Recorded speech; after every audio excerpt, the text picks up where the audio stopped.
পূজা ঘিরে নেতাকর্মীদের নির্দেশনা দিলেন জামাতের সেক্রেটারি জেনারেল। দুর্গাপূজা ঘিরে দেশে কোনো অশান্তি করতে দেওয়া হবে না বলে জানিয়েছে জামায়াতের সেক্রেটারি জেনারেল মিয়া গোলাম পরোয়ার।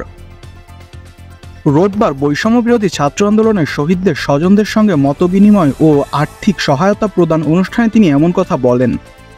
তিনি বলেন, যারা দেশকে অস্থিতিশীল করতে চায় তাদের চক্রান্ত জামাত প্রতিহত করেছে, আগামীতেও করবে। সামনে পূজার সময় জামাতের নেতাকর্মীদের সচেতন ও সতর্ক থাকবে, চক্রান্ত প্রতিহত করবে। এ সময় সুষ্ঠু ও গ্রহণযোগ্য নির্বাচনের পরিবেশ সৃষ্টির জন্য অন্তর্বর্তী সরকারের প্রতি আহ্বান জানান গোলাম পরোয়ার। তিনি আশ্বাস দিয়ে বলেন, নির্বাচনী পরিবেশ সৃষ্টিতে জামাত আপনাদের পাশে আছে। জামাতের সেক্রেটারি জেনারেল আরও বলেন, অবাধ, গ্রহণযোগ্য, নিরপেক্ষ নির্বাচনের অপেক্ষায় আছি। জনগণের নির্বাচিত প্রতিনিধির হাতে ক্ষমতা হস্তান্তর হবে।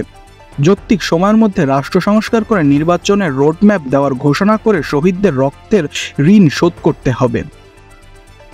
শহীদদের রক্তে রঞ্জিত বাংলাদেশকে নতুন করে গড়ার আহ্বান জানিয়ে তিনি আরও বলেন, দেশের কোটি মানুষ শহীদদের স্মরণ করেছে। যারা নিহত হয়েছেন তাদের মাসিক ভাতার ব্যবস্থা এই সরকারকেই করতে হবে। পরে 17টি শহীদ পরিবারের মধ্যে নগদ 2 লাখ টাকা করে বিতরণ করেন জামাত নেতারা। খেলোয়াড় হিসেবে প্রয়োজনীয় নিরাপত্তা সাকিব পাবেন বলেছেন ক্রীড়া উপদেষ্টা। খেলোয়াড় হিসেবে যতটা নিরাপত্তা দেওয়া প্রয়োজন ক্রিকেট অলরাউন্ডার সাকিব আল হাসানকে ততটাই দেওয়া হবে বলে জানিয়েছেন যুব ও ক্রীড়া মন্ত্রণালয় এবং শ্রম ও কর্মসংস্থান মন্ত্রণালয়ের উপদেষ্টা আসিফ মাহমুদ। রবিবার সচিবালয়ে শ্রম মন্ত্রণালয়ের গ্রামীণ ফোনের কর্মকর্তাদের সঙ্গে সৌজন্য সাক্ষাৎ এবং চেক গ্রহণ অনুষ্ঠানে এক প্রশ্নে তিনি একথা জানান। সাকিব আল হাসানকে নিয়ে আলোচনা চলছে। তিনি বাংলাদেশ ক্রিকেট বোর্ডের কাছে নিরাপত্তা চেয়েছেন। এ বিষয়ে জানতে চাইলে উপদেষ্টা বলেন, বিসিবি এ বিষয়ে একটি বক্তব্য দিয়েছেন। রাষ্ট্রের জায়গা থেকে রাষ্ট্র প্রত্যেক নাগরিককে নিরাপত্তা দিতে বাধ্য এবং তা আমরা অবশ্যই করব।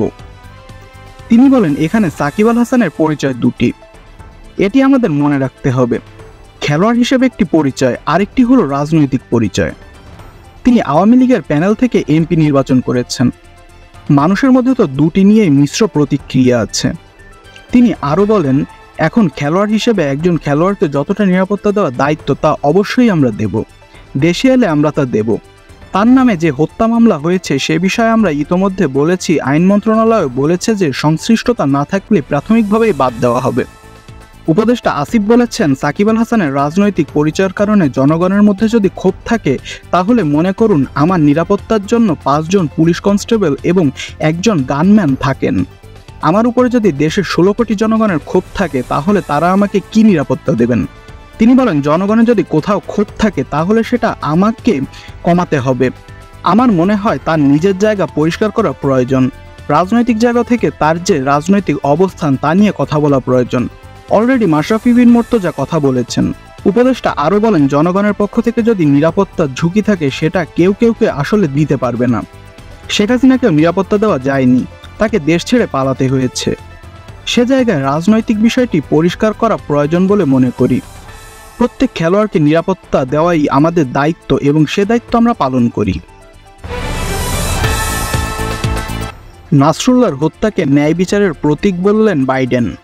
লেবাননের রাজধানী বৈরুতে বিমান হামলায় হিজবুল প্রধান সাইয়েদ হাসান নাসরুল্লাহ হত্যাকাণ্ডকে অসংখ্য ভুক্তভোগীর জন্য ন্যায় বিচারের একটি পদক্ষেপ হিসেবে বর্ণনা করেছে যুক্তরাষ্ট্রের প্রেসিডেন্ট জো বাইডেন। এসব ভুক্তভোগীর মধ্যে হাজার হাজার আমেরিকান, ইসরায়েলি ও লেবাননের বেসামরিক নাগরিক রয়েছে বলে জানান মার্কিন প্রেসিডেন্ট।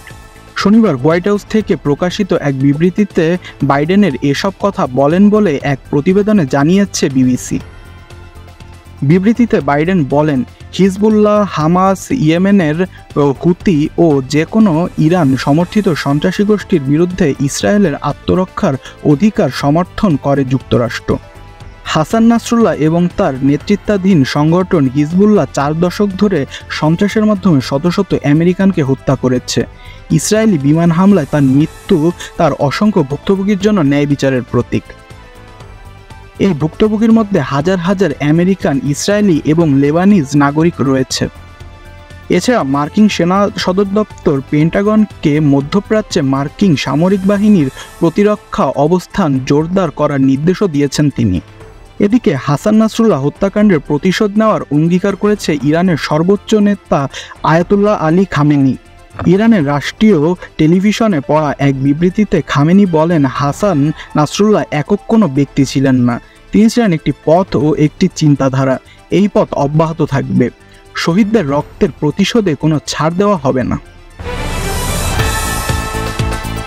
পানি বেড়ে রংপুর সহ 5 জেলায় নিম্নাঞ্চল প্লাবিত। গত কয়েকদিনের অতি ভারী বৃষ্টিতে তিস্তার পানি বিপদসীমার উপরে ওঠার সঙ্গে অন্যান্য নদীর পানি বেড়ে যাওয়ায় লালমনিরহাট, নীলফামারী, রংপুর, কুড়িগ্রাম ও গাইবান্ধা জেলার নিম্নাঞ্চল প্লাবিত হয়েছে। রোববার এমন তথ্য জানিয়েছে পানি উন্নয়ন বোর্ডের বন্যা পূর্বাভাস ও সতর্কীকরণ কেন্দ্র। পাউবন নির্বাহী প্রকৌশলী সর্দার উদয় জানিয়েছেন, রংপুর বিভাগে তিস্তা, ধরলা, দুধকুমার নদীর পানি সমতল বাড়ছে। তিস্তা নদীর পানি সমতল রংপুর জেলার কাউনিয়া পয়েন্টে বিপদসীমার উপর দিয়ে প্রবাহিত হচ্ছে। অপরদিকে ধরলা ও দুধকুমার নদীর পানি সমতল বিপদসীমার নিচ দিয়ে প্রবাহিত হচ্ছে। আবহাওয়া সংস্থাগুলোর তথ্যানুযায়ী রংপুর বিভাগ ও তৎসংলগ্ন উজানে অতি ভারী বৃষ্টিপাতের প্রবণতা কমে এসেছে। আগামী 24 ঘন্টা পর্যন্ত তিস্তা, ধরলা, দুধকুমার নদী পানি সমতল স্থিতিশীল থাকতে পারে এবং পরবর্তী 2 দিনে কমতে পারে। আগামী 24 ঘন্টায় লালমনিরহাট, নীলফামারী, রংপুর, কুড়িগ্রাম ও গাইবান্ধা জেলার তিস্তা নদী সংলগ্ন চরাঞ্চল এবং কয়েকটি নিম্নাঞ্চলের বন্যা পরিস্থিতি স্থিতিশীল থাকতে পারে। পরবর্তী 2 দিনে তিস্তা নদীর পানি সমতল কমে বিপদসীমার নিচ দিয়ে প্রবাহিত হতে পারে এবং বন্যা পরিস্থিতির উন্নতি হতে পারে। আগামী 3 দিন পর্যন্ত কুড়িগ্রাম জেলার ধরলা ও দুধকুমার নদীর পানি সমতল বিপদসীমার নিচ দিয়ে প্রবাহিত হতে পারে। আগামী 24 ঘন্টা পর্যন্ত রংপুর বিভাগের এসব নদীর পানি সমতল স্থিতিশীল থাকতে পারে এবং পরবর্তী 2 দিন নদীর পানি সমতল কমতে পারে। এছাড়া ব্রহ্মপুত্র নদ এবং ভাটিতে যমুনা নদীর পানি সমতল বাড়ছে, তবে বিপদসীমার নিচ দিয়ে প্রবাহিত হচ্ছে। আগামী 2 দিন ব্রহ্মপুত্র, যমুনা নদ নদীর পানি সমতল বাড়তে পারে এবং পরবর্তী 3 দিন স্থিতিশীল থাকতে পারে, তবে বিপদসীমার নিচ দিয়ে প্রবাহিত হতে পারে।